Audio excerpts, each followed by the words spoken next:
down to the top 10. And for this week, the top 10 focuses on the top 10 unique animal trips you can make. We just spoken to Simon Stedman from Ultimate Adventures about the bat migration. Well, these are for individual types of animals. These are the top 10 trips you should make around the world to see an animal in its natural habitat. And number 10 is the sloths in Costa Rica. Sloths are quite common in Costa Rica. They can be found basically anywhere, from the cool cloud forests of Monteverde to the lowland jungles along both coasts. But they can be quite difficult to see because they're designed. They move so slowly. They grow moss inside of their fur. They can be quite difficult to actually track down. Apparently, if you go up the Caribbean side, if you want to see sloths in their natural habitat, go up the Caribbean side because they're almost everywhere, to the point that you can actually stop at a stop street and one will be hanging in a tree at the stop street, the side of the road.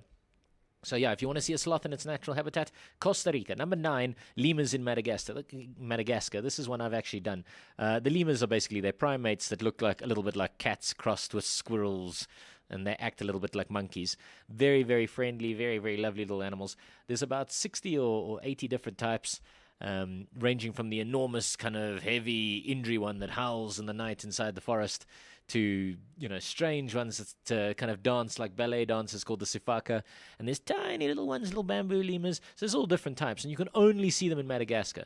And there's about 40 different places you can go in Madagascar to go and see the lemur in their wild habitat, and it's relatively easy because the national parks are quite small. So what tends to happen is you just contract a guide just outside the entrance, and he'll actually walk you through the national park to where the lemurs have been spotted that day, for you to actually see them in the wilderness, because it's not dangerous in Madagascar. The largest predator is called the forsa, and it's like a low weasel fox thing. So it's not likely to kill humans. So you can actually go and walk up and relatively simply see the lemurs, and they really are worth seeing. Very friendly little guys. At number 8, polar bears in Canada. Now, obviously, polar bears are an iconic species. They're beginning to symbolize the climate change, and everybody's talking about them all drowning because the glaciers melt. So if you want to see a polar bear in natural habitat, you'd better head quite quickly to Canada. The best place is Churchill in Canada, mainly because you're guaranteed to see them. You can go to Svalbard in Norway, but Churchill in Canada is the one place where there's a huge colony of the bears, and they've actually built the resorts right out on the ice near where the bears are. So you get to live in luxury, and you get to go and see the bears at the same time. So that's polar bears in Canada. Number 7, the platypus and obviously the koala in Australia. There are 2 separate trips. With the koala, what we do is we advise that you go and you take part in a volunteer work expedition, because what you do is you go and you work in a volunteer center and you work with the koalas, and you get to feed them and you get to hang out with them and you get to see the koalas. They're the best that way. But for the platypus, Otway Eco Tours offers a paddle with a platypus tour on Lake Elizabeth, where they'll take you on rowboats up the across the lake and up the small tributaries to actually find these platypus, and obviously they know where these guys breed and things, so they're also quite simple to track. It's another one. Number 6 is emperor penguins in Antarctica. Now, this is probably the most difficult one to go and do, because you have to take a ship from the south of Argentina all the way down to Antarctica, but it is a unique trip because, 1, you're going to a continent almost nobody in the world will ever see, and 2, you're seeing animals that really are totally unique. You're not going to catch them anywhere else, and because almost no humans go there, the penguins aren't afraid of humans. So while you should be keeping your distance just so you don't get pecked quite a bit, you get some absolutely epic photos relatively simply. And number 5 is one of the classics, gorillas in Uganda. People say that this is one of those life-changing experiences where you go face-to-face with a wild gorilla. There's 2 places that you can do it. You can either see the lowland gorillas in Burundi, or you can go and see the mountain gorillas in the Virunga Mountains. And either one, there's options for luxury or to rough it. You can take it as you want. It's a relatively well built up industry now. They know exactly where the gorillas are. They hike you through the forest to exactly where you can go and see them. It's as I say, people have called it life changing. I don't think there's any travel trip on the internet where people have looked at it quite so often and said that this was something that truly touched them. At number 4, pandas in China. Now, there's only about 1,000 giant pandas worldwide. The things aren't breeding. They're rapidly dying. But the one place you can go and see them is Xi'an in China. There's a volunteer program there as well, where you can run for 2 or 4 week sessions, where you can work directly with the animals. And probably, if you're lucky, even pick up a little bit of Chinese, enough that you can order in Chinese when you come back to our restaurants here. At number 3 is another absolutely epic one, tigers in India. They're the largest predatory cats. Everybody knows what a tiger is, and the numbers are again dwindling. India has about 1,400 of the last remaining of these animals, and they're spread across about 40 or 50 different national parks.